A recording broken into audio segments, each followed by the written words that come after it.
Jess et bienvenue aujourd'hui sur ma chaîne Booktube pour une nouvelle vidéo. Aujourd'hui on va se retrouver pour un update lecture. Ça fait longtemps que je n'en ai pas fait. Ce serait peut-être temps d'ailleurs que je me bouge un petit peu à ce niveau-là parce que pour être honnête avec vous, c'est un petit peu la débandade au niveau des chroniques, que ce soit écrite ou même vous parlez des romans ici sur la chaîne. Je pense que depuis le début de l'année, je dois avoir lu une trentaine de livres et je vous ai seulement parlé de 2 ou 3. Voilà, c'est la honte, je vous dis clairement, c'est la honte. Donc aujourd'hui, je vais vous faire un update lecture où je vais vous parler de 4 de mes lectures du début d'année. Donc je vais essayer d'aller rapidement dessus, de vous donner les éléments qui ont fait que j'ai aimé ou pas les romans. Il se peut aussi que je fasse de temps en temps des reviews individuelles pour certains livres parce que concrètement, je m'aperçois que j'ai un retard de chronique sur mon blog qui est terrible et que je n'arriverai pas à tout résorber vu le temps qu'il me faut pour mettre mes avis par écrit. Et je pense faire des petites reviews pour justement accélérer et essayer de revenir un petit peu, être à jour le plus rapidement possible tout simplement. Voilà, bon, en attendant on va commencer tout de suite cette update lecture pour pas que cette vidéo dure encore 4 plombes. Le premier roman dont je vais vous parler aujourd'hui, il s'agit de ma toute première lecture du mois de janvier. Donc j'ai commencé l'année 2015 avec ce livre. Il s'agit de The Originals, le premier tome qui s'appelle The Rise de Julie Plec, donc qui est une des scénaristes de la série télé. Je vous rappelle en effet que The Originals, c'est la série spin-off de Vampire Diaries qui est diffusée sur la chaîne The CU aux États-Unis. Cette série télé se concentre sur les vampires originaux, donc sur Klaus, sur Rebecca et sur Elijah. Je vous avoue que j'avais un petit peu peur de lire ce premier tome, tout simplement parce qu'en général, les romans qui sont en fait des adaptations en livre de séries télé, ça le fait jamais. J'avais essayé de lire le journal de Stéphane, on n'était pas du tout dans la lignée des livres de Journal d'un vampire et ça m'avait complètement perturbée, donc du coup j'ai lu que le premier tome et j'ai pas été plus loin.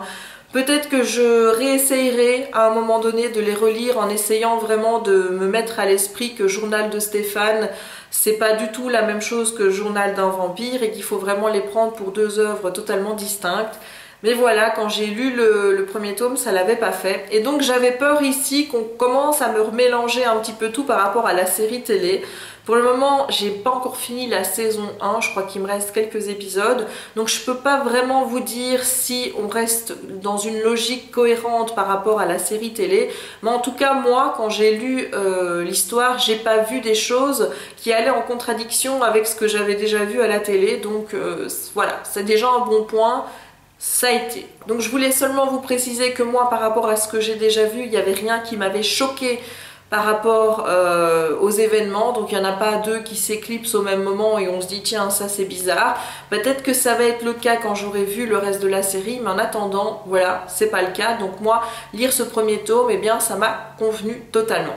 Donc pour vous placer un petit peu les événements de ce premier tome, on est en 1722, Klaus, Elijah et Rebecca arrivent sur le terrain donc, de ce qui est la Nouvelle-Orléans. Ils sont vraiment originaires de cette ville, c'est vraiment cette ville qu'ils ont établie comme étant leur chez eux.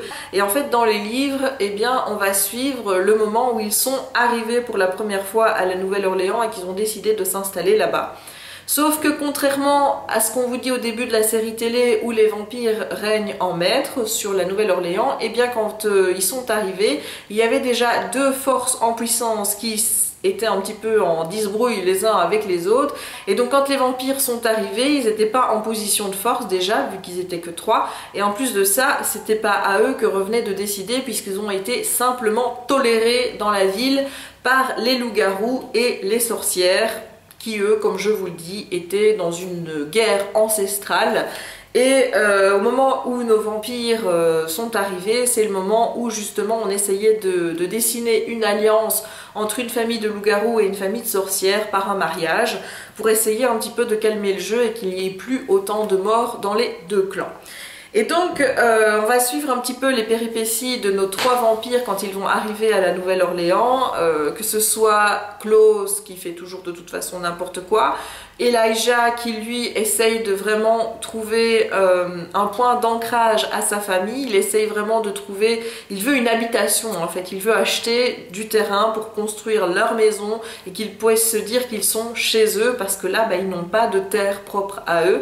Et vous avez ensuite Rebecca qui elle est toujours en recherche du grand amour on va dire. Et donc on va suivre dans ce premier roman leur arrivée, les alliances qu'ils vont essayer de créer, les gens avec qu'ils vont rencontrer. Chaque chapitre est dédié à un vampire, donc le premier c'est Klaus, puis je pense que c'est Rebecca et puis Elijah. Et on revient toujours comme ça, donc un chapitre, un vampire. Moi personnellement j'ai beaucoup aimé l'histoire, ça m'a bien plu, comme je vous l'ai dit, j'ai pas trouvé qu'il y avait un manque de cohérence par rapport à ce que j'avais vu dans la série. Il y a juste des choses qui sont totalement inconnues, comme ici, il y a Klaus qui va rencontrer quelqu'un. Cette femme n'est jamais abordée dans la série, alors je me demande si c'est volontaire ou si justement c'est quelque chose qui n'avait pas du tout été prévu dans le storyline de la série télé et qu'on a introduit ça dans les livres. En fait je n'en sais rien, mais en tout cas j'ai trouvé que c'était plutôt bien goupillé parce qu'on apprenait justement de par cette rencontre une nouvelle facette de Klaus qui m'a encore permis de plus craquer pour lui, parce que moi je craque sur Klaus. Elijah il est vraiment fidèle à lui-même, hein, c'est le juste, le droit, celui qui essaye de bien faire les choses, celui flegmatique comme je l'appelle. Et puis bon, on a Rebecca qui est sans doute la plus humaine des trois, puisque elle veut toujours tomber amoureuse, trouver un homme avec qui elle va rester toute sa vie. Elle a des émotions qui sont fort humaines et ses réactions sont toujours en fait le fruit de ses émotions. Donc voilà, c'est pour ça que je dis que c'est la plus humaine des trois. J'ai pas trouvé qu'il y avait un manque de cohérence par rapport aux personnages. Je les ai vraiment retrouvés tels qu'ils étaient. Maintenant, mon petit souci avec ce roman, c'est que j'ai pas trop aimé le style. Peut-être que vous n'aurez pas ce problème en le lisant. Moi, j'ai trouvé que le langage était un petit peu soutenu pour quelque chose qui était finalement jeunesse. Et en plus de ça, j'ai été un petit peu bloquée par la narration qui était à la troisième personne. J'aurais préféré qu'on donne directement la parole aux trois protagonistes, donc à Klaus, Elijah et à Rebecca, et qu'ils s'expriment en jeu. C'était pas le cas, donc ça m'a un petit peu freinée. Et voilà, mais grosso modo, ce premier tome, je l'ai vraiment beaucoup aimé et il me tarde vraiment de lire la suite puisque je pense qu'à l'heure actuelle, le tome 2 et 3 sont disponibles en VO et en VF, je suis pas sûre. Si jamais, je vous mettrai les renseignements en barre d'infos comme d'habitude. Deuxième livre dont je vais vous parler aujourd'hui et sur lequel je vais rapidement passer, il s'agit du premier tome de Wicked Games de Sean Olin qui est également sorti en VF sous le nom Jalousie dans la collection R. J'ai déjà fait un live sur ce livre, c'est pour ça que je vais passer rapidement dessus puisque toutes mes impressions, je vous les ai données en live. Pour vous raconter un petit peu l'histoire, on va donc suivre le couple Carter et Lila. Ils sont en couple depuis 4 ans, mais on peut pas dire que ce soit le grand amour, ou en tout cas que les choses vont super bien entre eux, puisque Lila a eu un traumatisme, ou en tout cas il s'est passé quelque chose.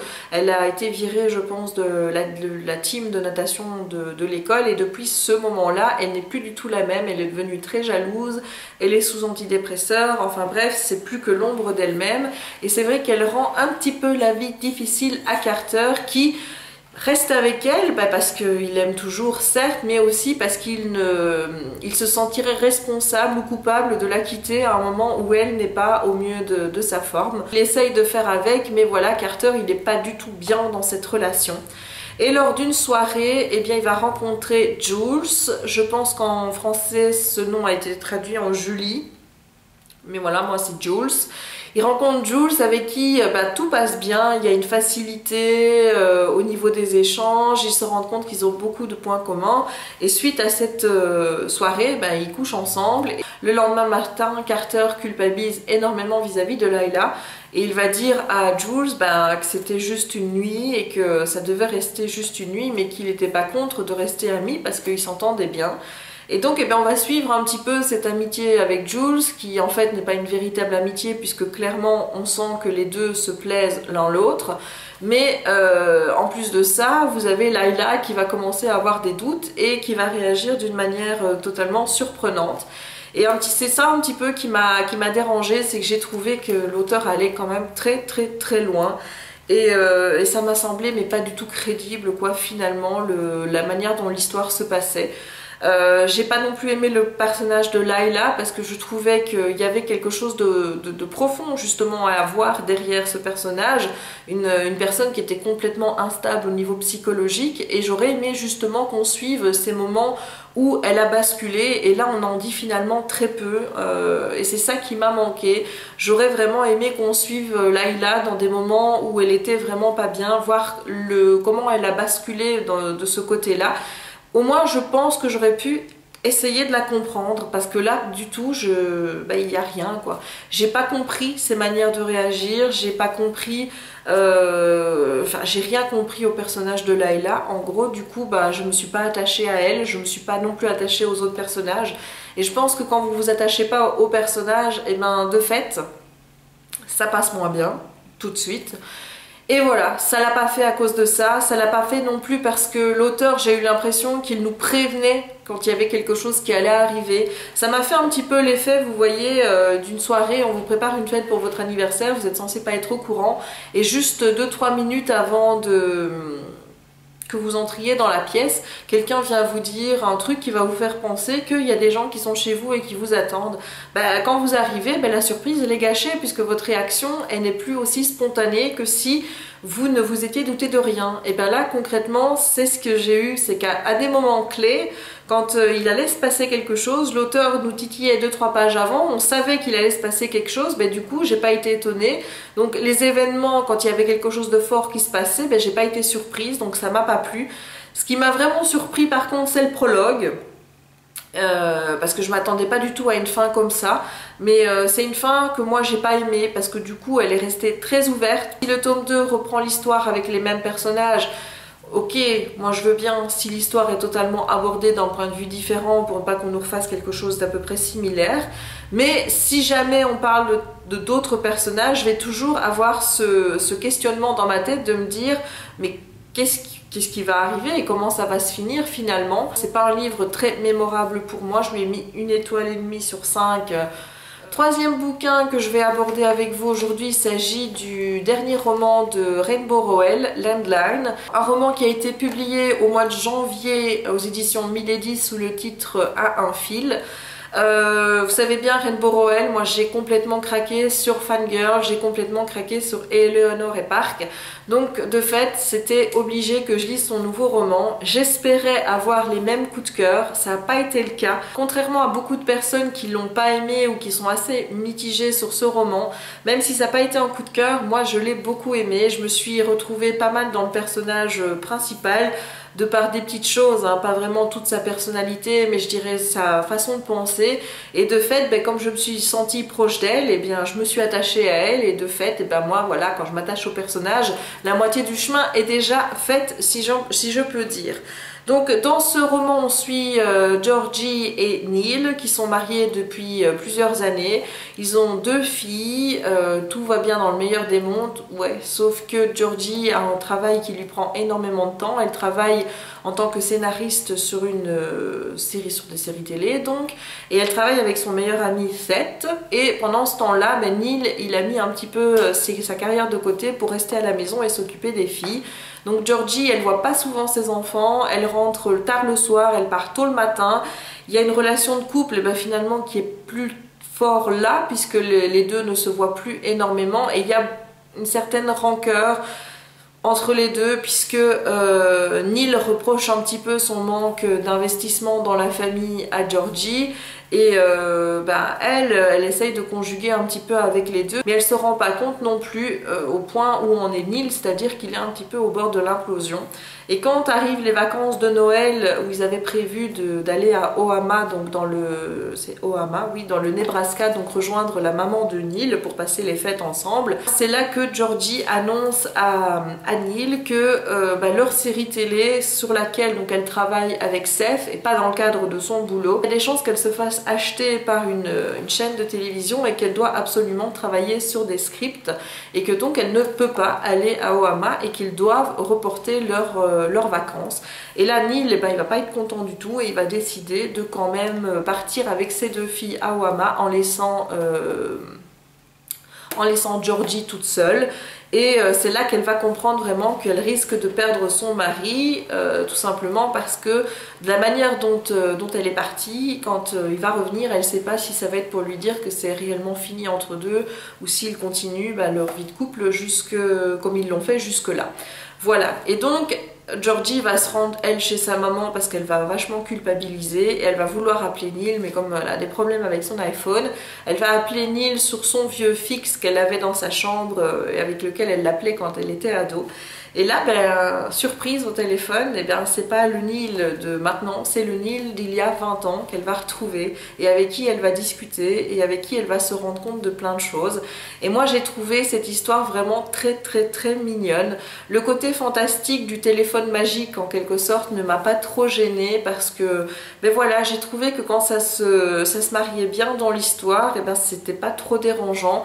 Et là, j'ai trouvé ça plutôt chou. J'ai aimé la réflexion de Georgie par rapport à son couple, par rapport à elle. J'ai aimé les conversations qu'elle avait avec le Neil d'il y a 20 ans.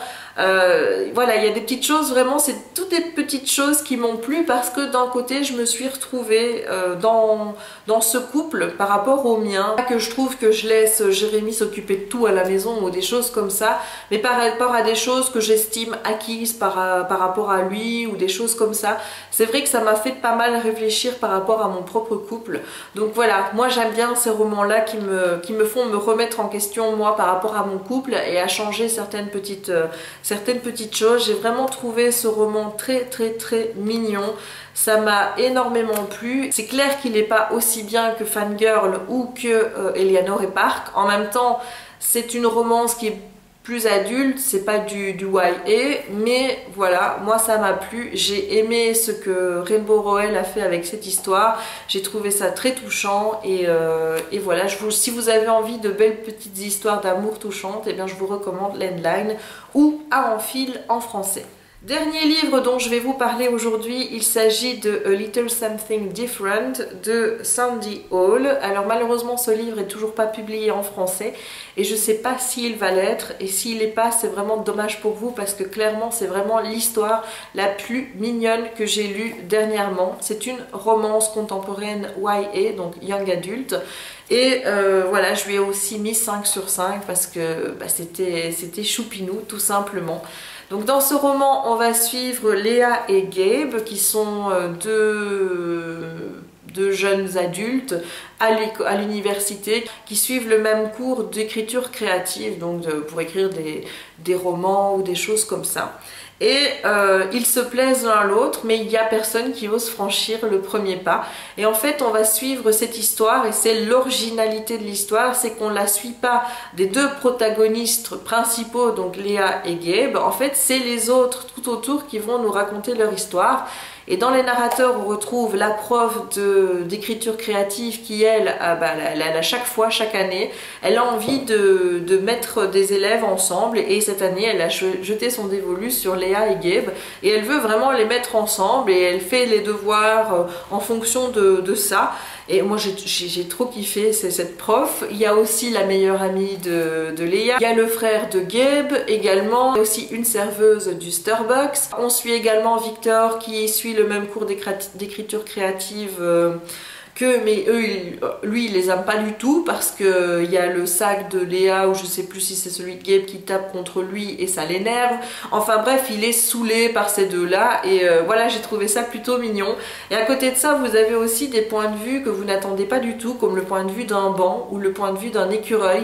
Et vous avez le ressenti de ce banc ou de cet écureuil par rapport à Léo et Gabe qui voient dans le parc passer tous les jours.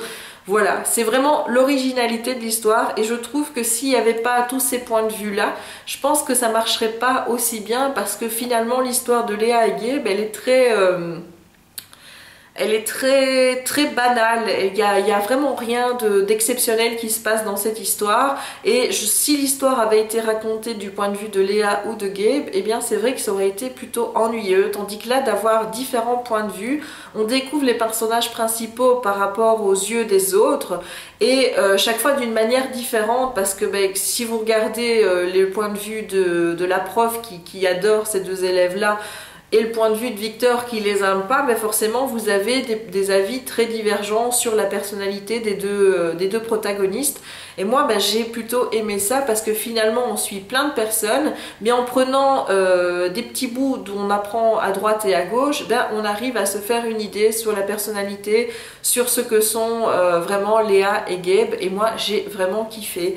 C'est le livre le plus minouche que j'ai eu à lire ces derniers temps, et je vous le recommande vraiment. Je sais pas s'il va être publié en français, j'espère pour vous que oui, vraiment, sincèrement, parce que c'est le genre de livre qui en vaut vraiment la peine. Mais en tout cas, si vous avez envie de le lire en VO, il faut pas hésiter, parce que le niveau est vraiment très accessible. C'est du contemporain YA, donc c'est ce qu'il y a vraiment de plus facile pour commencer en anglais. Il est pas bien long, et les chapitres sont assez courts puisqu'on change à chaque fois de point de vue. Le vocabulaire est pas très difficile, donc vraiment si vous avez envie de vous lancer en anglais, c'est le livre que je vous recommande. Voilà, et bien je vais terminer ici cette update lecture, et je vous dis à très bientôt pour une nouvelle vidéo. Ciao! Le coup de la... Le...